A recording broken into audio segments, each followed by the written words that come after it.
At just 19 years old, NBA, young boy had more money than most people will see in their entire life. But here's what's crazy.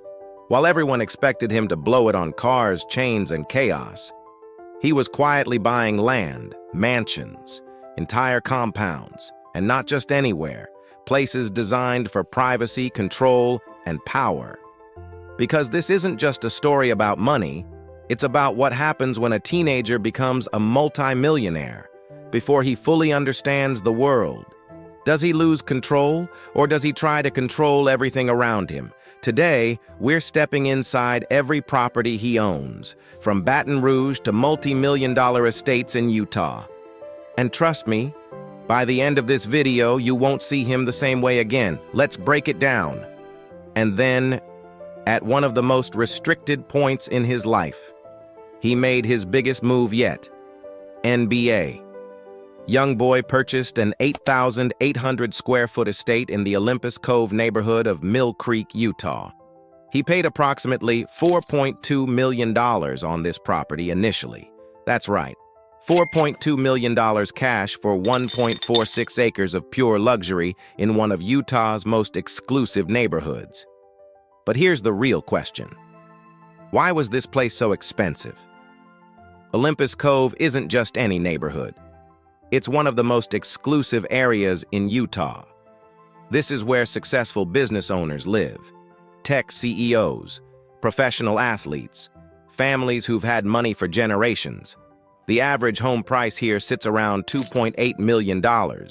So when young boy bought his house in this area, he wasn't just buying a home. He was paying for the location. He paid top dollar for this property. And once you see what this house offers, the size, the privacy, the views, the security, you'll understand why he was ready to spend more than the usual market price. The mansion sits on 1.46 acres overlooking the Salt Lake Valley, with panoramic views of the Oquirrh Mountains and the Great Salt Lake. Floor-to-ceiling glass walls maximize natural light and reinforce the feeling of isolation from the outside world. Inside, the estate features 4 bedrooms, 7 bathrooms, and a 5-car garage. There's an indoor elevator estimated at $150,000, a resort-style swimming pool valued near $300,000, and marble bathrooms reportedly costing around $80,000 each to renovate. But the most strategic feature isn't aesthetic, it's the recording studio. Experts estimate nearly $500,000 was invested into professional-grade soundproofing and recording equipment. Trapped inside those walls, he didn't slow down. He adapted. That mansion didn't become a home. It became his control center. Multiple projects were recorded inside these walls. Revenue didn't stop. It adapted. By February 2024, the property was listed at $5.5 million. Roughly $1.3 million in appreciation in under 2 years. That's about a 31% return, outperforming Utah's broader 15 to 20% market growth during the same period. Even with private security reportedly costing around $50,000 per month, the numbers remain in his favor. For a high-profile artist managing risk, that $600,000 annually functions less as extravagance and more as asset protection. Huntsville, Utah, scaling the acreage. In 2023, he expanded further into Utah by acquiring a second property in Huntsville. While exact acreage hasn't been publicly confirmed, reports suggest between 10 and 15 acres, significantly larger than his Mill Creek estate. Comparable properties in the area range from $3 million to $8 million, depending on customization and land value. Estimates place his total investment at roughly $6.5 million, including upgrades. This move reflects strategic layering. Having multiple approved residences during legal restrictions provided flexibility. More importantly, Huntsville has benefited from tech migration and luxury demand spilling over from Salt Lake City. High-end acreage properties in that region have appreciated between 40% and 50% in recent years. Current valuation estimates suggest this estate could now sit between $8 million and $12 million, potentially generating a $2 to $4 million gain in under 2 years. Instead of concentrating risk in one property, he diversified within the same appreciating state. Luxury isn't always about marble floors. Sometimes it's about control of the block you grew up on. Back in Baton Rouge, Louisiana, where he was raised, his childhood home on Chippewa Street is estimated between $150,000 and $200,000 today. But instead of distancing himself from the area, he reportedly purchased 3 to 4 additional properties nearby. Total estimated investment, $800,000 to $1.2 million. From a pure numbers perspective, this seems minor compared to Utah. But from a strategic lens, it's powerful. But before Utah, he tried something different. He went where every artist goes when they first taste money, Los Angeles. He entered a lease with option to buy arrangement for a Hollywood Hills mansion valued around $3.2 million. The 6,500 square foot property included 5 bedrooms, 6 bathrooms, and an infinity pool overlooking the city. He reportedly dropped another $800,000 just on furnishings, studio build-outs, and security setups. We're talking full customization, not just living there, but turning the space into a whole operation. And that lease?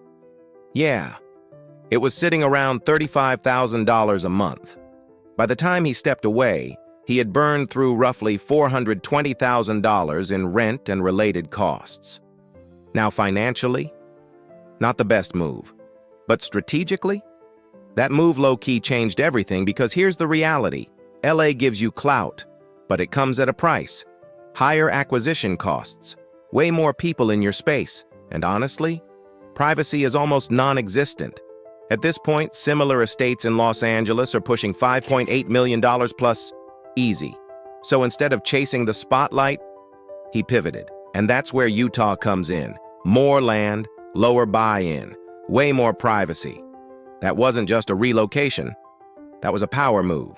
After serving time at FCI Talladega and transitioning through a Phoenix reentry facility, something interesting happened. His Utah properties, they didn't slow down. They leveled up. By the time he got back, his Mill Creek estate had already appreciated by over $1 million. And here's where it gets smart. He's living in the property while keeping it listed. That's what you call playing both sides of the market. If the right buyer pulls up with a strong offer, he could walk away with an extra $500,000 to $1 million profit, just like that. Meanwhile, his Huntsville land is getting even more valuable. Because acreage out there? Yeah, that's getting scarce. Right now, conservative estimates put his portfolio somewhere between $25 million and $35 million. But let's be real. High net worth players don't keep everything in their own name. LLCs, trusts, private holdings. If there's more tucked away, which there usually is, you could easily add another $10 to $15 million on top of that. Looking ahead, if Utah keeps growing the way it has been, his real estate alone could hit $50 to $70 million within the next 5 years. That's not hype. That's the trajectory. Let's compare real quick. In Los Angeles, you're spending $15 to $20 million for a top-tier estate. Miami or Atlanta, you're still looking at $8 to $15 million for luxury compounds. But in Utah, he secured bigger properties for way less money, more space, more privacy, lower taxes, and stronger upside during migration waves. That's not luck. That's calculated positioning. What makes this portfolio insane isn't just the mansions, it's the mindset. While the world saw headlines, he was building leverage. While people saw chaos, he was creating control. And while most artists spend to look rich, he spent to stay powerful. Because at the end of the day, this was never just about real estate. It was about ownership. And once you understand that, you understand him. Subscribe to Luxury Hanker, where we don't just show you luxury, we decode how it's built.